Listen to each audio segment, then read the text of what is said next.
So here is our approach. But before doing it, I'm going to give you a quiz.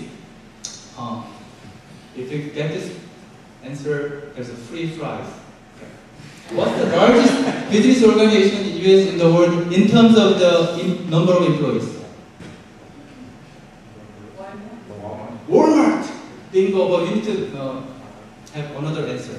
Okay. How many employees? Roughly in Walmart.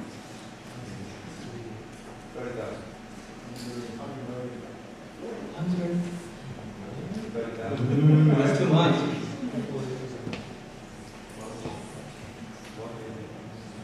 1,800,000 employees. You did? Oh, very close. Okay, free price. Okay. But we have no sense of how big is this. Okay, let me give you some clue. This is the entire population in DC plus entire population in Baltimore and all the small cities in between. Think of one company. And another word is the size of the entire population in West Virginia, or 1/3 of Maryland population. One company. You know, if you have a small business, you know how difficult it is to create one job, okay? Hiring one employee is, it's very difficult to do. You know that, right? Then the question is, then Walmart is Kingdom Company or Satan Company? Does it make sense? You can't do this, right? And what is the second largest? Disney?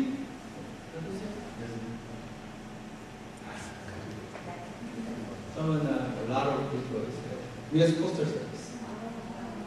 It's about half size. You know, the business is big and small, but I'm going to give you a better approach to understand the business. It's a JBS approach, okay? Yeah. Cumulative average of activities that cut across all the organizations and all employees, or all individuals in the business world. That's why I showed you the 4 circles. This is how we understand business world. Doesn't matter whether the company is big or small, there's always these 4 types of behaviors or activities. And this all starts with consuming part. Consuming means something is exchanges, but what is exchanges? It's the products and services. Someone developed and delivered products and services that purchased and consumed to meet very specific needs of customers.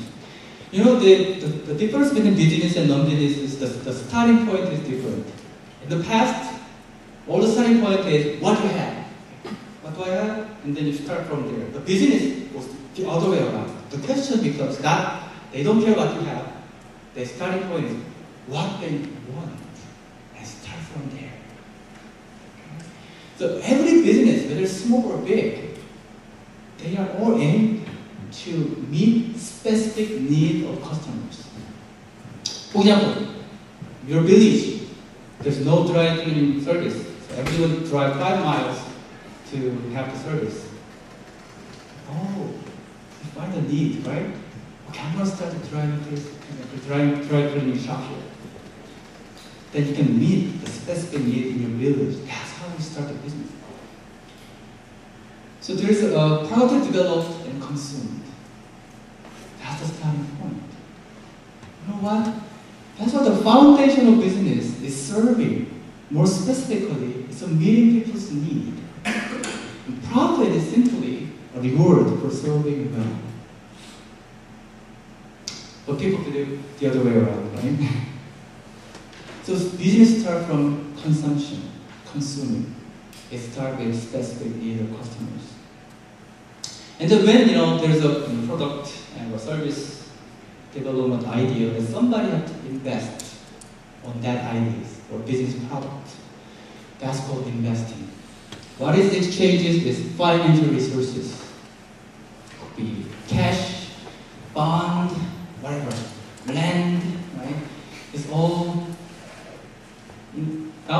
money have in many different forms. That's why we are confused when we read the Bible. Why people all talk about land, right? But land is just another form of capital. That's why it doesn't really click to us. But anyway, financial resources invested and further monitored and controlled in terms of how they are used. Right? So investing means you invest your financial resources in face of a lot of uncertainties and risks and expecting future returns. But that's only the half of the story. The other half is, and the investor has to monitor how the money are used. That's what's very important. Investors not only invest your money, but think about and monitor how the money is used. That's why it's very important to have a very clear set of investor values and protect the values by monitoring its use. And then you invest money, then investors endorse and hire managers and next activities, management activities. What is exchanges? Material and human resources. Okay? For example, go back to the example of dry cleaning. You have to purchase machine and hire employees and coordinate activities. So human and material resources are acquired and coordinated to effectively produce and deliver the products. This is a huge area, and how to manage people and things in godly way. There's a lot of battle and challenges in that area. And finally, someone has to produce the actual product and service. The exchange is mental and physical effort. Someone has to do it. Right?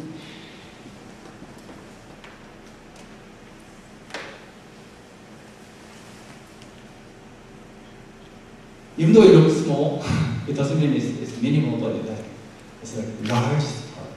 All the employees, regardless of your position, you are doing something.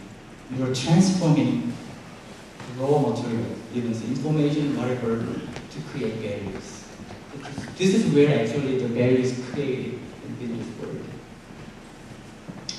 These four circles is how we understand business world, and it's a common language that I would like to share with you whenever you see individuals or organizations.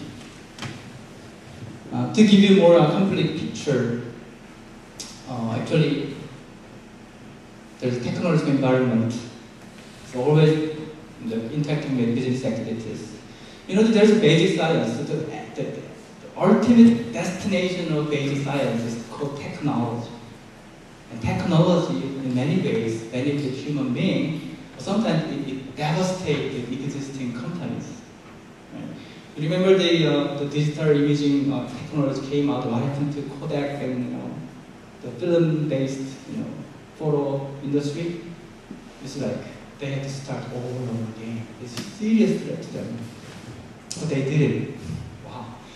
Wow. So there's a lot of interesting things going on in the technological environment, and as a Christian, we need to know how that is related in our creative work in business world, and how that will affect the business activities in the world. And also, natural environment. Now it's a huge issue. God has given us a natural environment. It's a limitation. Right? And now we see, how the business activities really influence the business the natural environment and become a serious threat to its sustainability. Right? So as a children of God, we think about that. Okay?